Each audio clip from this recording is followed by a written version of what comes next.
Ano pa hinihintay nyo? Samahan nyo ako pumunta ng Singapore! Ay guys, si Marco nga pala. Kung naalala nyo yung ating Bana Hills, 3 times access sa airport lounge kasama yung...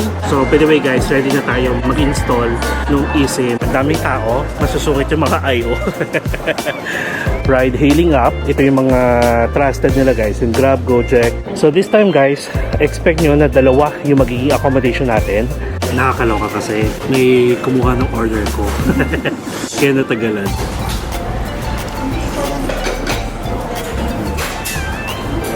MRT to City, ito na yon sa tapat natin. Ayun guys, may nakita tayong kalubayan. Regina, no? Hi. Si Cha and Brian going to New Zealand.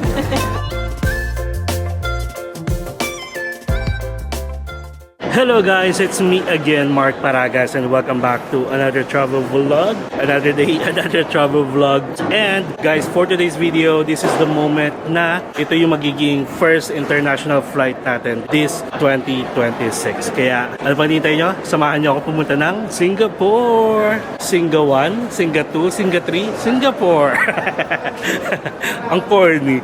So anyway, nandito na tayo sa mismong boarding area after lang ng security check kasi wala namang bago. Walang bago sa process from check-in going here. And hindi ko lang sure kung may bago dito sa loob mismo ng boarding area. So, kwento ko na lang yung mga pinag-aagawan natin guys para at least may idea pa rin kayo lalo na sa mga first time na mag-international. Okay? So, bali, it is a must na you need to be at the airport at least 4 to 5 hours before your flight. Tapos, meron tayong mga tinatawag na pre-flight reminders or sabihin natin pre-flight requirements na kailangan yung Philippine at least bago kayo pumunta or dumating sa bansang pupuntahan nyo. Bali, ang unang natin ginawa is online check-in and available siya 48 hours up to 2 hours before your flight. So, ginawa na natin yon tapos nakapila na tayo sa check-in counter at nagbayad na rin tayo guys online ng travel tax kasi di ba merong Go Rewards na tinatawag. So, ibig sabihin, every time na magbubook kayo ng flight sa Cebu Pacific, automatic mag-earn kayo ng points. And napansin ko lang na last time na nagbayad tayo ng travel tax online, nasa 30 points din yon. So, ang ginawa ko guys, para naman at least magamit natin yung points natin sa mga upcoming travel natin in the future, di ba? Upcoming travel in the future. Basta mga upcoming flights. So, ganun. Nagbayad na lang ulit ako ng travel tax online para naman at least hindi na ako mapila dito. And so far naman, wala rin naman pila dito pagdating sa travel tax. Ito na. Pagdating naman sa check-in counters guys, sobrang haba ng pila. As in, parang ilan ba yun? 1, 2, 3, 4, 5. 5 linya. Kasi ba naman, parang 3 lang ata yung open na counters ng Cebu Pacific. Tapos, the rest guys is doon sa may backdrop. Tapos, ang sistema kasi dito guys, ng Cebu Pacific, basta Pilipinas, halo-halo yung flights, international, domestic, same counter kayo. So, ganun siya kaya medyo humaba. And, doon sa ginawa natin na self-backdrop last time na nag-domestic tayo, again, as of today, na napanood nyo to, for domestic pa rin siya ha, hindi pa siya applicable for international. Okay? Tapos, after natin mag-backdrop, dumiretso na tayo sa immigration agad, wala masyadong pila. Guys, wala pang 5 minutes. Tapos na ako. Bali, this time, may tinanong sa atin. Ang tinanong, kung saan ako nag-work, tapos ilang araw ako. Ito pa, kung anong pakay ko. So anyway, after ng immigration, nandito na tayo sa security check and then wala namang kaso. So ngayon, nandito na tayo sa boarding area. So, di ba, ang bilis ng kwento ko. So ayan siya guys. So after Boracay, ito na naman tayo sa panibagong travel series na aabangan ninyo. And guys, may kwento ako about sa Singapore natin ha. Pero for now, check muna natin kung ano meron dito. At ganito pa pala. Guys, finally, meron ulit tayong airport lounge access. Pero hindi ko lang sure kung open siya ngayon sa A lounge. Akitin lang natin ha. Hi! Marco! Ay guys, si Marco nga pala. Kung naalala nyo yung ating Bana Hills, ayan, siya yung na-meet natin sa 4 Season Unlimited Buffet. Ayan siya ulit. They're going to Taiwan. Ilan kayo? Ano kami 5, tapos for 4 days. 4 days. Ayan. So anyway, enjoy Taiwan. Malamig ngayon doon. Guys, nandito si Rainier Castillo. Batch 1 yan, di ba? Ng Starstruck. Kapanahonan natin. Huwag kayo. 3, 2, bye-bye. Enjoy Ingat kayo doon. On our next Yes, di ba? Ayan, shoutout kay Marco. O di ba, hindi lang sa Bana Hills tayo nagkita, dito pa. And they're going to Taiwan, tapos ako naman Singapore. So anyway, tara guys, panik tayo sa taas sa may airport lounge. Check natin kung open yung A venue. Sana open. Ay, in fairness, ang lamig na dito. Pakita ko sa inyo, ha? So bali guys, hindi bonggang-bonggang walkthrough yung gagawin natin dito sa NAIA Terminal 3 ha. Basta sabi ko sa inyo, wala masyadong updates. Tapos, malamig na dito. Yun lang yung napansin ko. Ayan. So bali nandito yung Marhaba. Tapos nandito naman yung A-Lounge at saka yung Pugs.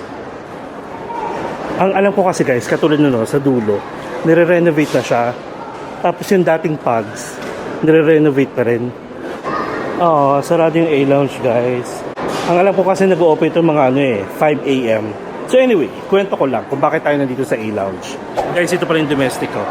Tapos ito na yung bagong kainan sa loob ng domestic boarding area guys. Nakakatuwa. At least may tambayan na kayo. So anyway, kwento ko lang kung bakit nga tayo nandito sa A-Lounge. So guys, na-complete kasi natin yung requirements ng Shell app natin na pag nagpagas ka ng up to 60 liters in 1 month, automatic, magkakaroon ka ng elite privilege or benefits, which is isa doon yung 3 times access sa airport lounge kasama yung A-Lounge sa Terminal 1 at saka Terminal 3. Yun nga lang, since madaling araw pa lang, sarado pa siya guys. So anyway, mukhang wala na tayong gagawin. At least nandito na tayo guys sa loob ng airport, ng boarding area. Hintayin na lang natin kung ano yung gate number natin at saka yung pinaka-boarding. Siguro, kakain ba tayo? Kakain ba tayo ng favorite natin? Na, ano yung favorite natin? Na, na Blues Meat. O sige, check natin ha, kasi wala naman na tayong ano dito gagawin dito sa taas. A few inches later. Alright guys, so nandito ulit tayo sa ating favorite na kainan or tambayan, ang ito pala Blues Meat. And unfortunately walang ano ngayon, walang Blues Meat fried chicken. So ito try natin yung smoked fish. Smoked fish ba? Tama, yun yung available. Sana mag-enjoy tayo. Tapos bottled water syempre. And then pag naubusan, mag-refill na lang tayo ng water dito sa mga refilling station kasi 4 hours guys ang biyahe from here going to Singapore. And then ang gagawin natin, diba, na-discuss ko sa inyo yung mga free flight requirements or reminders. Bali, hindi pa tayo nakaka-purchase ng eSIM. Ngayon ko palang gagawin, which is maaga pa naman. Ang boarding natin guys ay mag-start ng 5:05 and currently it's 2:52 a.m. pa lang. So ayun, wait lang. And nasabi ko naman sa inyo na ang malakas na internet dito is yung Converge. Pag nandito kayo sa sa Blues Meat. So bali guys, isa sa mga pre-flight reminders natin kahit hindi pa tayo nakakarating ng Singapore is to fill out yung kanilang Singapore arrival card. Sobrang bilis lang niya. I think naituro ko na ito sa inyo before nung first time natin mag-Singapore.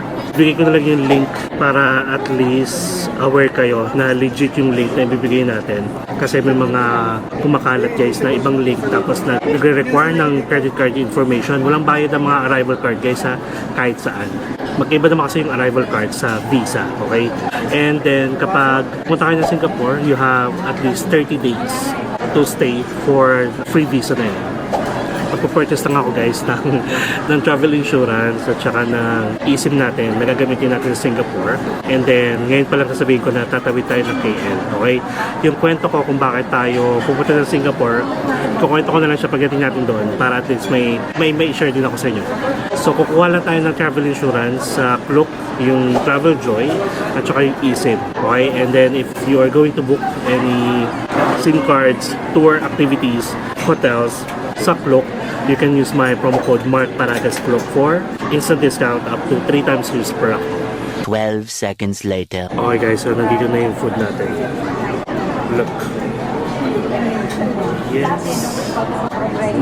Sarap ng isda. Wala kasi silang fried chicken, so at least makapag-try tayo ng iba. Let's eat. With egg, nakasama.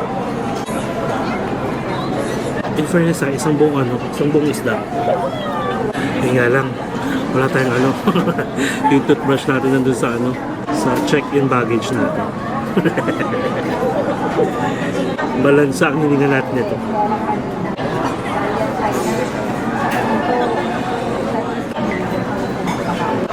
fairness guys, okay siya.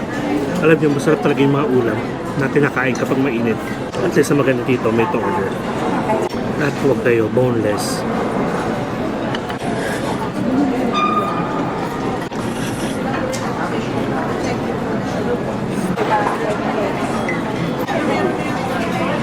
Maraming ulam yung fairness.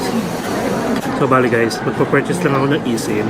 Tapos i-install na natin siya para pag dating ng Singapore, i-activate ko na lang o i-turn on ko ha.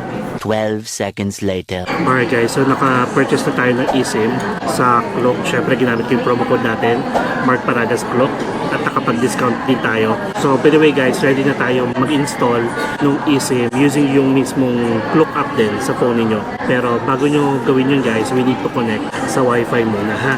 Kahit na may internet kayo, naka 5G man kayo, kailangan sa Wi-Fi kayo nakakonect. Okay? Alright, we are connected na sa Wi-Fi nila dito. We have 3 hours. And then, punta na tayo dun sa Klook natin. Ayan. Tapos makikita nyo sa bookings, ito na yun. Click nyo lang yung activate. Confirm. Setup yun na. Tatanungin kayo kung activate your eSIM. Yes, activate. And guys, installation pa lang to ha. Not really i-activate, okay? Tapos tatanungin kayo dito, which type of plan do you have? Syempre data only. Data only lang yung binili natin. Installed na siya guys. And then, ang gagawin lang natin, i-rename lang natin siya. Punta natin yung cellular. Pangalanan ko lang Singapore. Okay. Nandun na siya sa SIMs guys na options. Pagdating natin ng Singapore, pupuntahan nyo lang yung SIMs ulit na Singapore. Ito-turn on this line. Tapos, yung data roaming, kailangan nyo enable. Then after nun, okay na. Yan yung kabilis ha. So, sige guys, ubusin ko lang to. Tapos, kita-kits na siguro tayo sa Singapore. See you later. One eternity later. Hello guys, we just arrived here in Singapore. So, bali ang flight time pala ng Cebu Pacific going here is 3.5 hours. And then guys, alamin natin kung may bago bang process. Diba, meron na silang Singapore arrival card, which is yun yung isa sa mga pre-flight requirements na ginawa na natin guys. Nag-fill up na ako. Pero actually, you can still fill out ng Singapore arrival card pagdating nyo dito. Pero para less hassle na lang din, gawin nyo na siya sa bahay. Okay? At the same time, kung gagawa kayo ng e-travel, then gawa na rin kayo ng Singapore arrival card. And guys, ang mga Philippine passport holders ay may 30 days free visa stay here. So, ayun. And then, ano pa pang pwede ko ibigay? So, bali check natin kung may bago ba. Okay? Siyempre, prepare natin yung ating passport tsaka boarding pass kasi as I remember, automated machine na dito guys. Sobrang dali lang ng automated machine. At least wala nang IO. Pero kung may problema kayo sa passport niyo or doon sa mismong machine, then that's the time na pwede kayo mag-IO. Basta pag mga ganito guys, like kahit saang bansa pa yan, just follow the sign. Kasi paglapag nyo, make sure na punta kayo sa arrival. So guys, yung iba palang mga pasahero, ginagawang transfer or layover ang Singapore going to Canada or kahit saang pang lugar. Iba yung transfer sa arrival ha. So paglapag natin dito guys, as in paglapag ng aeroplano, inactivate na natin yung ating eSIM at connected na tayo. So naka-charge lang siya dito. Okay guys, so bababa na tayo dito. At least bago kayo bumaba, meron na ditong reminders na kailangan nyo mag-fill out ng SGAC or Singapore Arrival Card. So actually yun na yun. Yun mismo. Tara, baba tayo doon. Tapos naman, kapag may mga transfer kayo guys, kailangan nyo mag-transfer sa T1, T2, and T3 dito. Dito na kayo dumiretso. Siyempre, kailangan may valid ticket. Tapos pag transport or T4 Airlines naman, hindi ko alam kung ano yan. Okay? So yan na siya. Malawak yan guys, kahit saan. So syempre, pagdating sa immigration, bawal na ang video and camera. Pero bigyan ko lang kayo ng idea dito. So ito siya ha. Napakalaki niyan. Have you submitted your SG arrival card and follow the instructions online? Sobrang bilis lang, sobrang dali lang. Okay, so tara. Automated machine na yan. And then, kung may mga problema kayo, nandito sa gilid, may mga IO dyan. Tapos, ang maganda naman dyan, may mga nagbabantay rin ng mga immigration officer just in case may issue yung mga passport niyo. Kita-kits na tayo doon. Alright guys, so we are done sa automated machine. Ang daming tao, masusungit yung mga IO. Madami kasi hindi pa rin makasunod na iba-ibang lahi, syempre. So ayan. Kumaga ang sistema kasi guys, dito sa automated machine, one at a time. Kasi ang ginagawa ng iba, doon sa mismong machine, 2 tao. So anyway, huwag sana kayong ganun ha. Alright, so after passing the immigration or clearing the immigration, let's proceed to the baggage claim. And then, bago kayo makarating doon, syempre, meron ditong lote, duty free. Yeah. At dahil dyan, nakalimutan ko kung ano yung kung ano yung conveyor or carousel number natin. Pero maganda dito guys, alam nyo ba, na may mga staff na naghihintay din or nag-aabang dito sa mga baggage claiming area. Tapos pag feeling nila wala nang nag-claim, ay nila, ibababa mismo nila para makita nyo agad. Ganun. So feeling ko na sa number 5 tayo. Okay. Tapos actually ito na yung labas guys. So, yung pinaka-arrival hall. Kunin muna natin yung luggage natin. Ito. Dito. 817 Manila. Ayun na.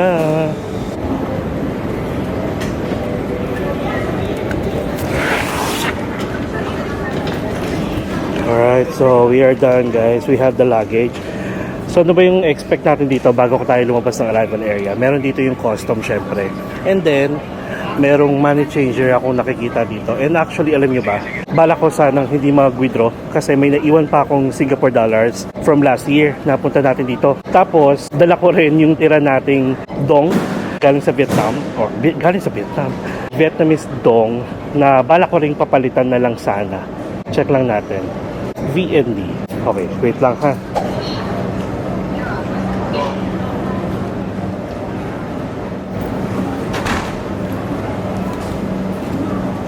Alright guys, so tapos na tayo magpapalit. So bali yung natira pa lang nating Vietnamese dong guys is umabot ng 1,400,000. Tapos yung pinaka papalit niya na Singapore dollars ay nasa 61. So ganun. Okay, so labas na tayo dito. Kupitin lang natin kung magkano ba talaga dapat yung conversion. Kung lugi ba tayo or hindi. Dito muna tayo. Medyo mainit sa part na to. So anyway, ano ba yung expect nyo guys pagdating nyo dito? Bali na sa Terminal 4 pala tayo. Ang Cebu Pacific is palagi lumalapag dito sa Changi Airport, Terminal 4. Okay, so pakita ko sa inyo. Dito tayo galing. Tapos may mga restaurant and coffee shop na rin, mga souvenir shop dito sa gilid at saka dito sa kabilang side. May Paris Baguette na nga lang din dito. Tapos nakita ko may Zeus Coffee. Hindi ko lang alam kung saan yun. Parang siguro nandito. And then may information dito. Tapos nandun yung mga ATMs. And then kung mag-MRT na tayo going to the city, dito tayo. Okay, may bus dyan, 2 bus. Isang bus going to Terminal 1, isang bus going to Jewel and Terminal 2, which is dun tayo mamaya kasi nandun yung MRT. Okay, tapos may hub and spoke na rin sa Terminal 2. May baggage storage nandun sa pinakagilid. Tapos may clinic at saka may toilet. Ganun. By the way dito, taxi, pila ng taxi kung gusto nyo na agad rumampa. And then meron din ditong ride hailing app. Ito yung mga trusted nila guys, yung Grab, Gojek, Zig Ride at saka TAD. At saka if ever kukuha kayo nyan, may mga kanya-kanyang promo code pag magbubook kayo galing dito. Okay, so puntahan muna natin to para at least magkaroon tayo ng idea. Kasi baka yung napakita ko sa inyo last time is iba na sa ngayon. Kasi nga this is 2026 update dito sa Singapore Changi Airport Terminal 4 arrival. Ayun, may currency exchange din pala dito sa labas. Ayun ha, huwag kayong magkumpulan dun sa loob. Meron dito. And ayun nga pala, check natin kung magkano. Tapos guys, yung mga kasabayan natin, nag-aanuhan, nag-uubuhan. Grabe! Pero in fairness, naka-idlip tayo. Ay, hindi idlip. Nakatulog tayo for, sabi natin, for 3.5 hours na flight natin. Siguro mga 2 hours din. Tapos yun, ubo, singot, hatching. Ay, nako. Feeling ko, any moment, magkakasakit tayo dito. So, Bali, DND to SGB. So, meron tayong 1.4 million. Okay. So parang ang pinaka-tubo lang nila is nasa $7. So magkano yung $7? Around 323. So okay na. Tapos pakita ko ulit sa inyo. Ito yung Zeus Coffee, katabi nung currency exchange. And currently pala guys, it is 10:24 AM pa lang. Hindi man tayo nagmamadali kasi ang accommodation natin, as usual, ang standard check-in niya is 3 PM pa. So pwede pa tayo maglibot-libot dito or tumambay. Tapos ito, merong mga ATMs dito. And if ever guys, marami kayong kasabayan na nakapila dyan, ay, pwede kayong umakyat sa taas sa mismong departure. Doon, walang katao-tao. Ganyan na ganyan din. DBS, OCBC, UOB, at saka HSBC. Yeah! And then, may elevator dun sa pinakadulo para pwede kayong umakyat sa taas. Last year pala guys, na pumunta tayo dito sa Singapore, ang ginawa natin, nung dumating tayo dito, binalag na rin natin yung pinaka-departure area nila kasi nga, tumawid tayo ng KL. And this time, actually, tatawid ulit tayo ng KL guys. Kung napanood nyo yung vlog natin, nag-bus tayo from Singapore to KL, pero wala akong naipakita. Tapos, from Singapore, bigla nag-KL na agad tayo kasi nga, yun yung moment na nadamay tayo dun sa mga turista na nagkukuha ng picture, videos, mismong bandang immigration ng Singapore. Balikan nyo na lang yung yung video natin sa Malaysia para at least aware kayo dun sa nangyari. So anyway, syempre nakamove na ako, tsaka alam ko na yung gagawin natin, kaya this time magbabas ulit tayo yung Aero line from Singapore going to KL kasi papakita ko siya sa inyo. Okay? Though marami kayong options guys para makapunta ng KL, pwede kayong mag-airplane, by train, by bus. Even sa bus, maraming bus na bumabiyahe going to Kuala Lumpur. Pero ang kinuha lang talaga natin, yung subok ko na is yung Aero line. Okay? So, yun pa. Kaya ginawa ko last time na nandito tayo. Sinama ko ng i-vlog yung pinaka-departure kasi nga, hindi na tayo babalik dito. Ang mangyari kasi from KL, diretso na yung biyahe natin going back to the Philippines. Kaya ganun. So bali ganito ha, hindi ko na aakyatin yun sa taas kasi kailangan natin mag-bus going to T2. So anyway, pag umakyat kayo sa taas guys, kasi meron yung departure hall. So dito yung arrival hall, sa taas yung departure hall, tapos meron pa yung pinakataas pa, may food court.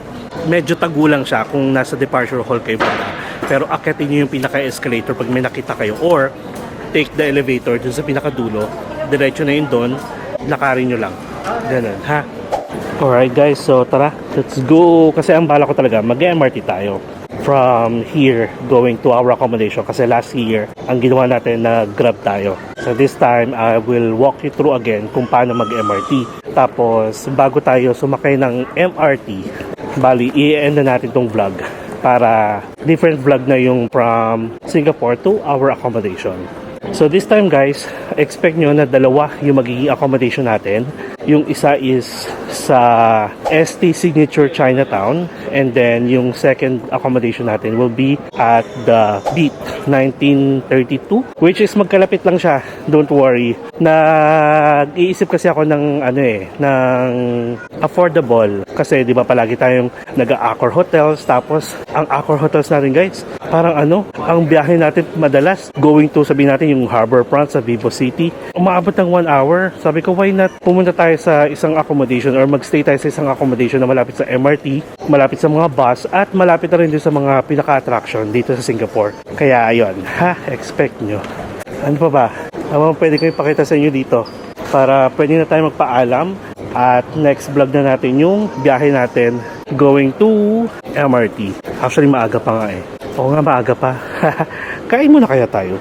10:30 pa lang pala guys. At saka in fairness, wala pa masyadong tao na nagbabas kasi usually ang haba ng pila niyan. Tapos may mamom dito. This is what? Kung gusto niyo muna kumain dito. Pero pwede rin kayong umakyat sa taas. Ay, may kaya butter toast dito sila guys. Ooh. Pwede. Actually guys, ang budget natin dito nasa 150 ata SGD. So that is nasa 6,000, or sabihin natin round off natin 7,000 pesos. Actually parang masarap yung sabaw nila, yung beef deluxe with rice. Ay, with rice? Oh, sige nga guys, kain muna tayo dito. Sarap nung Ice Milo Dinosaur. May Thai milk tea rin sila, $3.50. Parang gusto ko mainitan yung tiyan ko. Tapos, ang gagamitin pala natin guys, na card sa MRT nila at sa bus is as usual GCash. So may budget naman ako doon, nakalaan. 8块的皮，你打。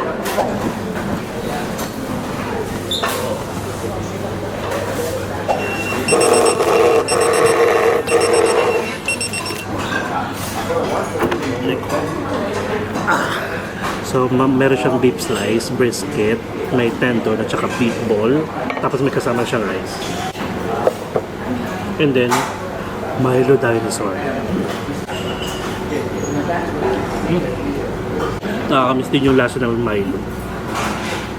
Sarap na. Nakakaloka kasi may kumuha ng order ko.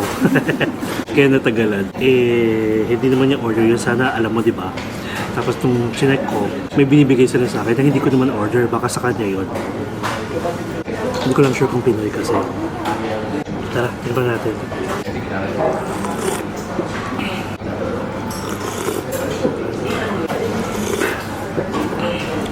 Fairness okay siya. Usually kasi sa Thailand, sa Vietnam at saka Singapore, ano yan, nakakapareho sila sa lasa ng soup.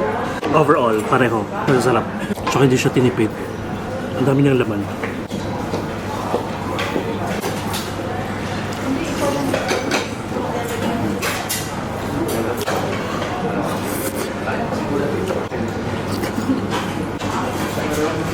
So, sobrang dami nito. Good for two.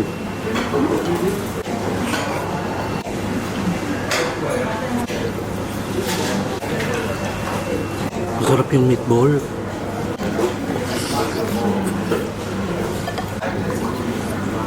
Yung lasa niya parang parang bulalo. May konting spices lang ng coriander, mga ganun. Kaya masarap. A few moments later. Alright guys, so tapos na tayong kumain. And tara, samahan nyo ako guys na mag-take ng bus going to T2 para mag-MRT tayo. Okay, so ito yung sinasabi ko sa inyo. Ito, basta dalawang linya yan, papakita ko sa inyo.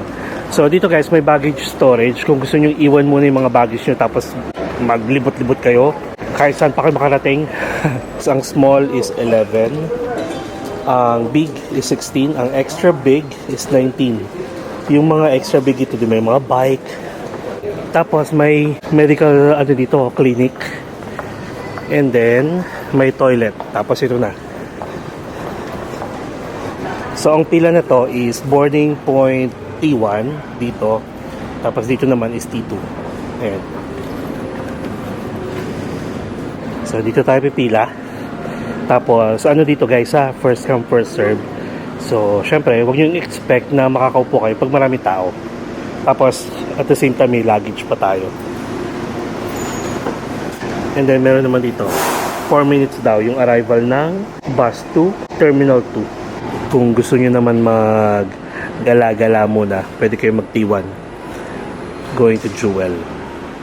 Actually, alam niyo ba, naiisip ko, since yung hotel natin or yung accommodation natin is masasabi kong affordable, why not lahat ng gagawin natin dito sa Singapore is mga affordable or mga libre, like libreng attraction, yung tipong pamasahe lang yung gagasasin natin but still may enjoy pa rin natin yung attractions. Kasi ganito pala yung nangyari guys.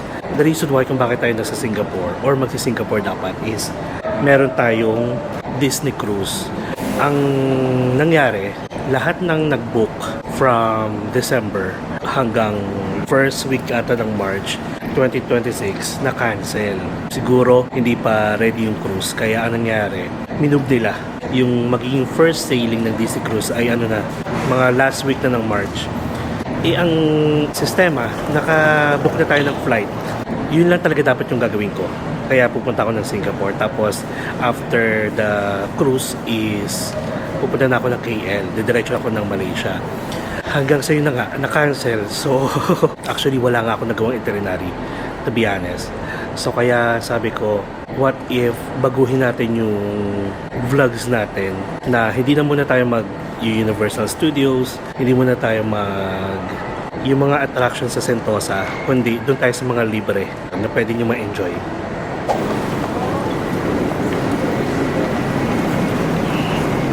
A few inches later.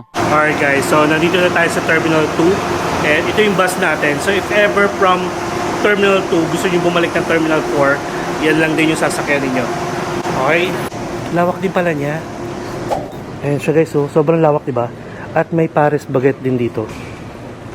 Terminal 2, ano ba yung attraction na meron dito? Ay, ang alam ko yung merong parang elevator ba yun or entrance, tapos may LED na parang waterfalls. Yun yata yung attraction na meron dito. Pero saka na natin yung puntahan, ha? And before anything else, check ko pala muna kung paano pumunta sa accommodation natin. Wait lang. Ay, in fairness, may mga dito. Saksakan. Ang lawak niya. Nakakatuwa naman.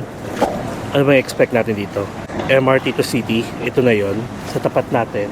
Tapos may mga ATMs din. Kung ano yung ATMs na nakita natin doon sa Terminal 4, ganyan din yung nandito. Tapos may toilet, may water refilling station, and may baggage storage din. Tapos sige, mamaya na tayo ha? MRT to city. So actually ang balak ko, hanggang dito na lang yung vlog natin. Para short but detailed, di ba? Para yung next vlog natin from Changi Airport going dun sa pinaka-accommodation natin. And currently, it is 11:23 AM pa lang. Check ko lang. Google Map tayo. We are going to ST Signature sa may Chinatown. Ang sabi dito, ang weird. Kasi pinagbabas niya tayo. Tapos lilipat tayo sa Brown Line. Tapos Maxwell. Okay. Yung accommodation natin pala is malapit sa Maxwell MRT station. Hindi natin magiging problema nga. Mag-check tayo ng map. Yung pinaka MRT map nila dito. Tapos yung Gcash natin, yun yung gagamitin natin pang top sa bus at saka sa MRT. Nasa 2,000 yung ating budget. 2,000 pesos. Para at least ma-check natin kung kakayanin ba siya. So sige, next vlog na yung aalamin natin kung paano pumunta sa accommodation natin. So from from airport to city, tapos yung dalawang accommodation na pag-i-stayan natin, yun yung next vlog. Okay? So sige guys, paalam na tayo. So thank you so much guys sa pagsama sa akin sa panibagong travel series natin this 2026 International, which is dito sa Singapore. Tapos abangan nyo, tatawid tayo ng KL. Okay? Still, hindi man natuloy yung Disney Cruise natin, enjoyin pa rin natin yung ating Singapore experience. Alright? So guys, kung may mga kakilala kayo na pupunta sa Singapore anytime soon, please share this video. And kung first time nyo sa channel ko, please subscribe to my channel, Mark Paragas Official, and hit the notification bell para updated kayo sa mga upcoming travel vlogs po natin, not only here sa Singapore at sa mga susunod pa, mapa-domestic man or international. And you can also follow me sa iba ko pang social media accounts, Facebook, TikTok, and Instagram. Feel free to join us as well sa ating Instagram, MPNatics Official Broadcast Channel. Guys, enjoy life, live life to the fullest, enjoy every moment because you will never be at this age again. So please do what makes you happy and follow me as we discover the world one step at a time. See you guys tomorrow. Ayan guys, so may nakita pa tayo dito. Si Cha and Brian going to New Zealand. Uy, good luck sa inyo Thank you. Sa punta nyo doon. Mark. Ingat ka Nice din. to meet you. Nice to meet you. Have a safe flight. Ingat ka din. Thank you. Bye-bye. Bye-bye. Ingat kayo Thank you ha. Ingat Sige. Ayan guys, may nakita tayong kababayan. Regina, no? Yes. Ayan. Hello. Nanonood ng ating vlogs. Ayan. And dito siya nag-work, guys. Baka lang makasalubog niyo siya dito sa Terminal 2. Lunch ko pala. Baka naubos ko yung oras mo. Hindi ako